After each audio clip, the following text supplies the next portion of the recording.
Assalamualaikum warahmatullahi wabarakatuh. Perkenalkan, nama saya Irma Yuli Aziza dari Offering B, Program Studi Pendidikan Bahasa, Sastra Indonesia, dan Daerah. Di sini, saya akan menjelaskan tentang bentuk komunikasi prosa rekaan. Pertama, mari kita ketahui terlebih dahulu pengertian dari prosa rekaan.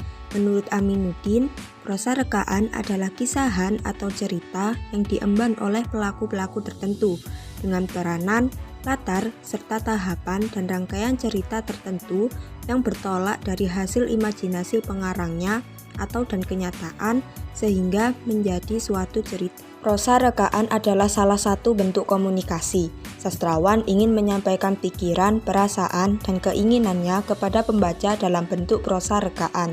Bila ingin komunikasinya lancar, orang yang berkomunikasi harus mengerti dan menggunakan bahasa atau media yang sama agar dimengerti oleh kedua belah pihak.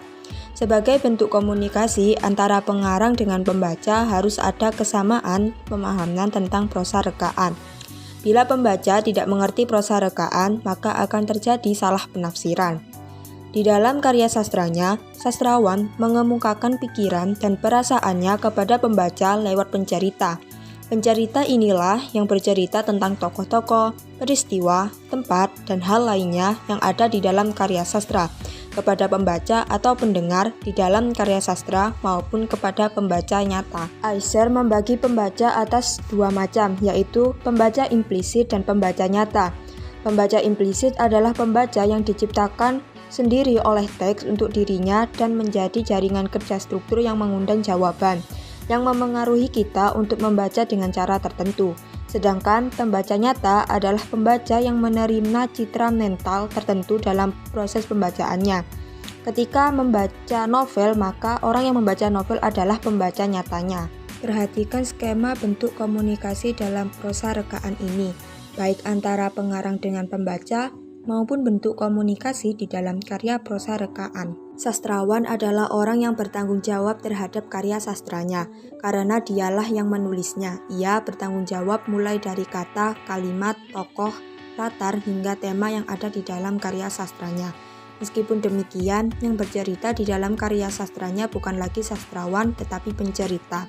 Sastrawan tidak selalu berada di dalam karya sastra. Contoh cerpen yang ditulis oleh Wahyudi, beliau adalah seorang laki-laki. Dalam cerpennya, aku yang menjadi penceritanya adalah seorang perempuan ataupun seorang istri. Dengan demikian, antara sastrawan dengan pencerita di dalam karya sastra bisa berbeda. Tidak menutup kemungkinan adanya hubungan khusus antara sastrawan dengan pencerita atau tokoh dalam proses rekaannya. Itulah sebabnya dalam skema juga ditunjukkan dengan hubungan tidak langsung antara sastrawan dengan pencerita. Hubungan khusus itu juga akan bisa dilihat pada karya-karya biografis. Karya prosa rekaan biografis, tokohnya merupakan cerminan diri sastrawan sendiri. Macam-macam pencerita pada prosa rekaan dibagi. Yang pertama berdasarkan muncul tidaknya dalam cerita, yaitu pencerita yang muncul dalam cerita dan pencerita yang tidak muncul di dalam cerita. Kemudian dibagi berdasarkan keterlibatan dalam cerita, yaitu pencerita terlibat secara aktif dan pencerita yang kurang aktif dalam cerita. Cara pencerita bercerita bisa menggunakan kalimat langsung dan kalimat tidak langsung. Demikian juga dengan tuturan tokoh yang diceritakan oleh pencerita.